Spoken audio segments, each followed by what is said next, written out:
پیارے بچوں، اپنے ملا نصیر الدین کا نام ضرور سنا ہوگا اور ان کے کارنامے بھی پڑھے ہوں گے۔ آئیے آپ کو ان کی ذہانت کے دو کارنامے اور پڑھائیں۔ ایک بار بادشاہ نے جنگ جیتی، اس خوشی میں انہوں نے مال غنیمت تقسیم کیا۔ ملا کے حصے میں بھی ہزاروں دینار آئے، پس انہوں نے تجارت کے ساتھ ساتھ سیر کا پروگرام بنایا۔ ایک بار وہ دوسرے ملک گئے اور اپنا سامان سرائے میں رکھ کر شہر کی سیر کر رہے تھے۔ ایک جگہ بہت سے افراد جمع تھے، وہ ان میں گھس گئے کہ دیکھیں کیا ہو رہا ہے۔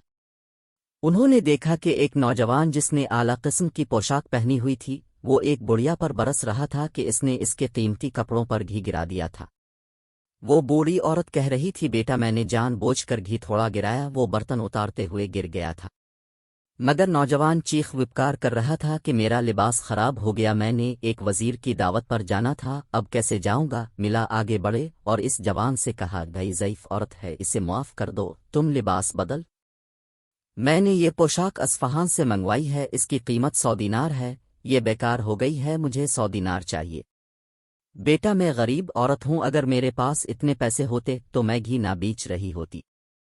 اس کا فیصلہ قاضی سے کرواتے ہیں۔ ملا نے اچانک کہا، اس نے کہا، چلو قاضی کے پاس چلتے ہیں، جو فیصلہ ہوگا منظور ہے۔ مجبور نہ ضعیف عورت کو بھی قاضی صاحب کے پاس جانا پڑا۔ قاضی صاحب نے ساری بات سنی اور کہا، غلطی تو ضعیف عورت کی ہے، اب تم کیا کہتے ہو؟ قاضی کا اشارہ ملا نصیر الدین کی طرف تھا۔ قاضی صاحب، اس ضعیف عورت کی غلطی سے اس کی پوشاک خراب ہو گئی، اس کا ہرجانہ میں دیتا ہوں، یہ لیں 100 دینار۔ اس نوجوان نے جلدی سے دینار اٹھا لیے۔ اس پر ملا نے کہا، قاضی صاحب میں نے اس پوشاک کی قیمت ادا کر دی، اب نوجوان پوشاک میرے حوالے کر دے۔ نوجوان نے کہا، کیوں حوالے کروں؟ اس پر قاضی صاحب نے کہا، اس شخص کی بات ٹھیک ہے، اب یہ پوشاک اس کے حوالے کر دو۔ وہ نوجوان کہنے لگا، میں ایسے میں گھر کیسے جاؤں گا؟ ملا نے کہا، یہ میرا مسئلہ نہیں۔ قاضی نے کہا، اگر تم یہی پوشاک خریدنا چاہتے ہو 200 دینار اس ملا کو دو۔ وہ فوراً راضی ہو گیا، اس نے اپنے خادم سے 100 دینار لے کر ملا کے حوالے کیے۔ ملا نے 50 دینار اس عورت کو دی اور 50 اپنی ابا کی جیب میں ڈالے اور کہا، غرور کی یہی سزا ہے، ورنہ یہ معاملہ راضی خوشی بھی حل ہو سکتا تھا۔ اس مقدمے کا شہرہ بادشاہ کے دربار میں پہنچا، اس نے فوراً ملا کو اپنے دربار میں طلب کیا۔ جب ملا بادشاہ کے محل کے سامنے پہنچا، اس نے دیکھا کہ ہزاروں لوگ دائرے میں کھڑے تھے جو نہیں ملا آگے بڑھے۔ ایک ضعیف بوڑھا شخص دھکا لگنے سے گر گیا اور ہاتھوں گھٹنوں کے بل اپنے لاٹھی ڈھونڈنے لگا۔ ملا نے اسے سہارا دیا، اس نے دیکھا کہ ایک نوجوان بلند آواز میں کہہ رہا تھا، بادشاہ سلامت، آپ کو دی ہوئی مہلت ختم ہو گئی ہے، میری پہلی کا جواب نہیں ملا۔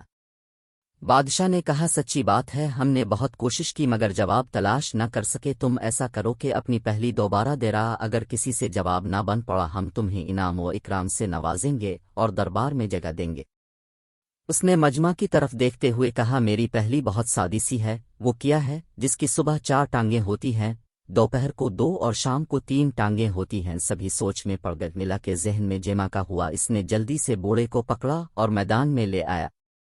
بادشاہ سلامت، اجازت ہو اس پہلی کا جواب دوں؟ ہاں ہاں کیوں نہیں، یہ بڑا امتحان ہے۔ بادشاہ سلامت، اس کا جواب میں اب بھی ہو سکتے ہیں، مگر اس وقت اس کا جواب یہ بوڑھا ہے، کیا مطلب؟ ہم سمجھے نہیں۔ بادشاہ نے حیرانگی سے کہا، وہ ایسے بادشاہ سلامت، جب انسان بچہ ہوتا ہے تو وہ 4 ٹانگوں پر چلتا ہے، اور جب جوان ہوتا ہے 2 ٹانگوں پر چلتا ہے، اور بڑھاپے میں 3 ٹانگوں پر چلتا ہے۔